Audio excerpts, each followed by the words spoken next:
Hello everyone, स्वागत है आप सभी का हमारे टीच फॉर यू क्लासेस में। तो आशा करते हैं आप सभी अच्छे होंगे। तो चलिए अपने सेशन को स्टार्ट करते हैं ज़्यादा टाइम ना लेते हुए। पहला क्वेश्चन है कि अपराधी बालक संवेगात्मक रूप से होते हैं। तो जो अपराधी बालक होते हैं वो संवेगात्मक रूप से क्या होते हैं? विक्षिप्त होते हैं।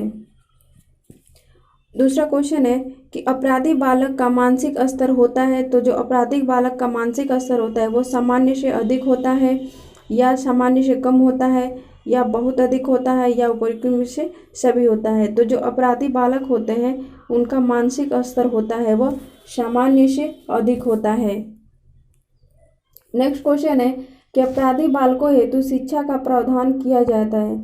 तो जो अपराधी बालक होते हैं उनके लिए क्या क्या कैसी कैसी शिक्षा देनी चाहिए? तो खेल कूद की व्यवस्था होनी चाहिए, मनोरंजन क्रियाएं देनी चाहिए, पर्याप्त शिक्षा देनी चाहिए, ये सभी देनी चाहिए।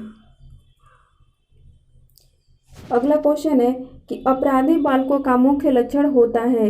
जो अपराधी बालक हैं उनका मुख्य लक्षण क्या होता है? संवेगात्मक विक्षिप्तता, समाज विरोधी व्यवहार, शारीरिक बाधिता या मानसिक बाधिता। तो जो अपराधी बालक होते हैं वैसे तो इनके सभी लक्षण होते हैं, लेकिन यहाँ पे मुख्य लक्षण पूछ रहा है इसलिए वह समाज विरोधी ज़्यादा होते हैं। नेक्स्ट है कि अपराधी प्रवृत्ति का कारण होता है। जो अपराधी प्रवृत्ति का कारण होता है तो वो वातावरण और वंशानुक्रमण कम होता है, लेकिन मानसिक रोग से ज़्यादा होता है। अगला क्वेश्चन है कि बालकों को अपराध की ओर अग्रसर होने का क्या कारण है? बालकों को अपराध की ओर अग्रसर होने का क्या कारण है? तो उनका दूषित वातावरण ही उनका कारण होता है। और नेक्स्ट क्वेश्चन है कि अपराधी बालक वह बालक है जो बार बार उन कार्यों को करता है जो अपराधों के रूप दंडनीय है। तो यह कथन गुडविन के द्वारा कहा गया है। नेक्स्ट क्वेश्चन है कि अपराधी बालक कौन होते हैं? जो सामाजिक कार्य करते हैं, जो समाज में रहना पसंद नहीं करते हैं, जो शिक्षा के लिए सिरदर्द होते हैं, कक्षा में अव्वल आते हैं। तो अपराधी बालक कौन होते हैं? जो सामाजिक कार्य करते हैं वो अपराधी बालक होते हैं, या जो समाज में रहना पसंद नहीं करते हैं वो होते हैं जो शिक्षक के लिए सरदर्द होते हैं। तो जो समाज में रहना पसंद नहीं करते हैं वो यहाँ पे राइट आंसर हो जाएगा, ये रॉन्ग हो जाएगा। चलिए अगला क्वेश्चन देखते हैं कि बाल अपराध के कारण में कौन सा शामिल नहीं है? तो जो बाल अपराध है उसमें शारीरिक कारण, सांस्कृतिक कारण, आनुवंशिक कारण या आर्थिक कारण। तो बाल अपराध कभी भी आर्थिक कारण से नहीं होता है। देखिए, बड़े लोग किसी का मर्डर करते हैं तो बड़े लोग पैसे के लिए करते हैं। बच्चों को आर्थिक से रिलेटेड कोई उनका लेना देना नहीं होता है। बच्चा, एक छोटा सा बच्चा, वो नहीं समझता है कि उसको आर्थिक से रिलेटेड या किसी भी पैसे वगैरह के लालच में आकर वो कोई अपराध नहीं करता है। उसकी उम्र कम होती है, उसकी बुद्धि लब्धि कम होती है, इसके कारण उससे गलतियां होती हैं। अगला है कि बाल अपराधियों की आयु होती है। तो जो बाल अपराधी की आयु होती है वो 18 से कम मानी जाती है। अगला है कि इनमें से कौन सा कृत्य बाल अपराध नहीं है? तो इनमें से कक्षा में नींद आना, झूठ बोलना, नशा करना, कक्षा से भाग जाना। तो जो कक्षा में नींद आना है वह तो एक सामान्य कार्य है, किसी को भी आ सकता है। क्वेश्चन है कि बाल अपराध का सामाजिक कारण क्या है?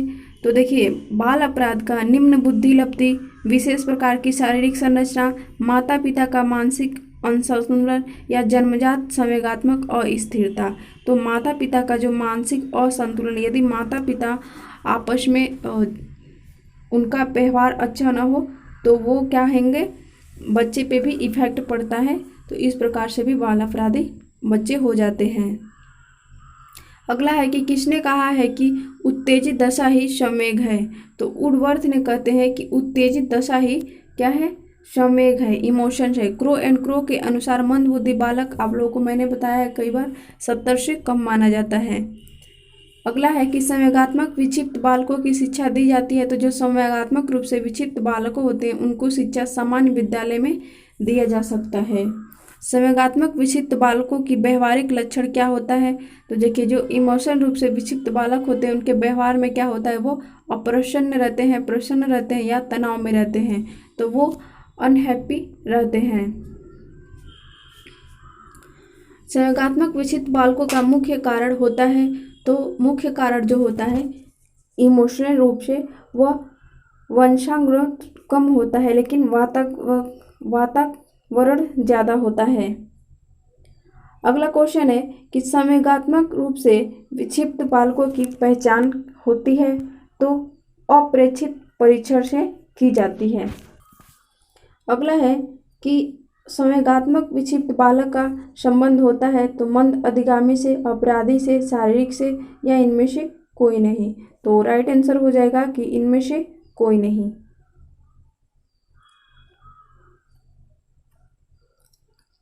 अगला है कि प्रतिभाशाली बालक शारीरिक गठन, सामाजिक समायोजन, व्यक्तित्व के लक्षणों, विद्यालय उपलब्धि, खेल की सूचनाओं और रुचियों की बहुरूपता में सामान्य बालकों से बहुत श्रेष्ठ होता है।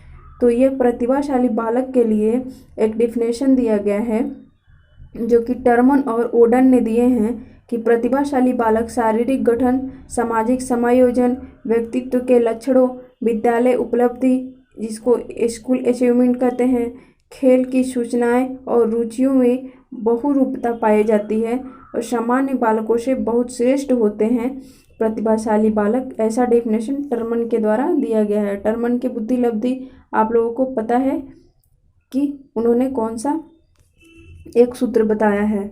चलिए अगला क्वेश्चन है कि प्रतिभाशाली बालक की विशेषता है। तो जो प्रतिभाशाली बालक हैं उनकी क्या विशेषता होती है? तो मानसिक प्रक्रिया उनकी तीव्र गति होती है, दैनिक कार्यों में विभिन्नता होती है, पाठ्य विषयों में अधिक रुचि लेते हैं। तो ये सभी राइट आंसर हो जाएगा। A survey of the education of gifted children नामक पुस्तक किसके द्वारा लिखा गया है? A survey of the education of gifted child. Gifted child मतलब प्रतिभाशाली बालक।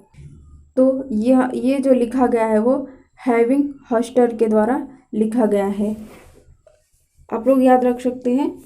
अगला क्वेश्चन है कि मंद गति से सीखने वाले बालक को ज़रूरत होती है। तो जो मंद गति से सीखते हैं, धीरे धीरे सीखते हैं, उन्हें किस चीज़ की ज़रूरत है? उन्हें विशेष सहायता की ज़रूरत होगी।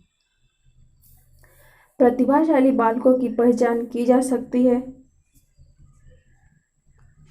तो बुद्धिलब्धि परीक्षण द्वारा, विस्तृत शब्द ज्ञान के द्वारा, उपलब्धि परीक्षण के द्वारा, ये सभी राइट आंसर हो जाएंगे। अगला है कि प्रतिभाशाली गॉड गिफ्टेड चाइल्ड की समस्या क्या होती है? तो देखिए, वह परिवार में समायोजन करना, विद्यालय में समायोजन करना, समाज में समायोजन करना, ये सभी उनकी समस्या होती है, वो समायोजन नहीं कर पाते हैं। अगला है कि प्रतिभाशाली बालक की विशेषता होती है तो मौलिक चिंतन, अधिक बोधगम्यता की शक्ति, शब्द भंडार अधिकार होता है इनके पास। तो ये सभी क्या हो जाएंगे? प्रतिभाशाली बालक की विशेषता हो जाएंगे।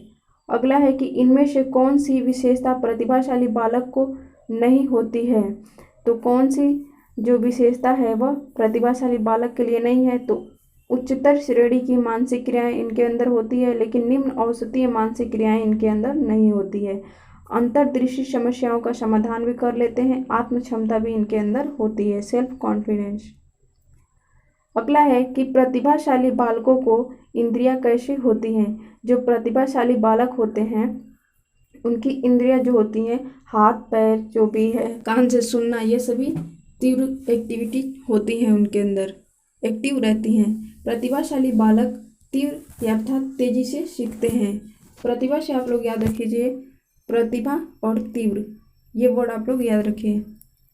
एक प्रतिभाशाली बालक की आपस में मदद करते हैं तो उस पर अधिक ध्यान देकर, उसे अधिक पुस्तकें देकर, उसे संबंधित अधिगम अनुभव देकर या उसे अधिक समय देकर। तो जो एक प्रतिभाशाली बालक होते हैं आप उनको कैसे मदद दे सकते हैं? तो उस पर अधिक ध्यान दीजिए, तो इससे उनका मदद हो सकता है। चलिए, प्रतिभाशाली बच्चों की शिक्षा के लिए सर्वश्रेष्ठ प्रावधान क्या है? तो देखिए, कार्यक्रम को समृद्ध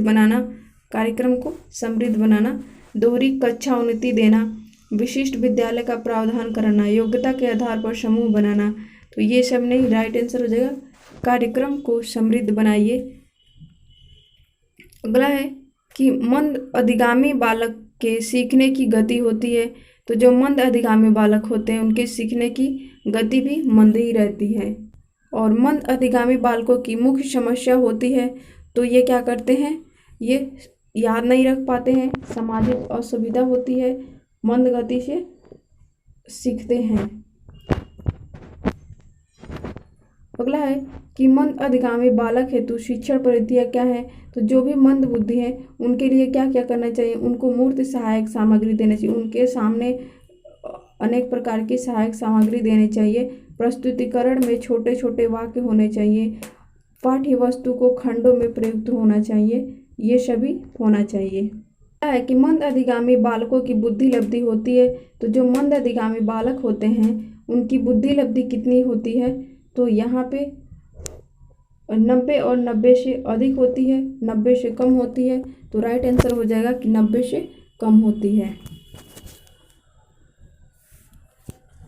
मंद अधिगामी बालकों की पहचान का मानदंड क्या है, तो शैक्षिक उपलब्धि और मानसिक स्तर, ये दोनों ही मापा जा सकता है। मंद अधिगामी बालक की विशेषता होती है, तो शैक्षिक मंदता होती है, भाषा दोष होता है, बाड़ी बाधित होता है, ये सभी इनके अंदर होता है। मंद गति छात्रों में कौन से लक्षण दिखाई देते हैं, तो अवधारणा व्यक्त करने में औसत होते हैं, विश्लेषण करने की क्षमता होती है, उद्देश्य आधारित व्यवहार होते हैं, ख्याति बढ़ाने की इच्छा होती है, तो यहाँ पे अवधारणा व्यक्त करने में असमर्थ होते हैं। नेक्स्ट क्वेश्चन है कि निम्न में से कौन मंदबुद्धि बच्चों की विशेषता नहीं है, तो जो इनकी विशेषता नहीं है कि वे सामान्य विद्यालय के काम में तालमेल नहीं रख पा रहे हैं, बुद्धि कम होना, तो जो मंद बुद्धि होते हैं और शैक्षिक प्राप्ति कम आना, अपनी आयु के दूसरे बच्चों से पीछे होना, इनके पास बुद्धि कम होता है, तो देखिए ये अपनी आयु के दूसरे बच्चों से पीछे भी होते हैं, इसलिए राइट आंसर हो जाएगा बुद्धि कम होना। अगला क्वेश्चन है और लास्ट क्वेश्चन है कि मंद अधिगमकर्ता जिनकी शैक्षिक उपलब्धि सामान्य योग्यता से कम रह जाती है, तो विशेष और मानसिक रूप से कमजोर या पिछड़े बालक या बाल अपराधी बालक, तो ये जो शैक्षिक रूप से असामान्य योग्यता रह जाती है, कम रह जाती है, उन्हीं को पिछड़ा बालक कहा जाता है। तो थैंक्स फॉर वॉचिंग। यदि वीडियो अच्छी लगी हो तो एक लाइक शेयर कमेंट जरूर कीजिएगा। Thank you.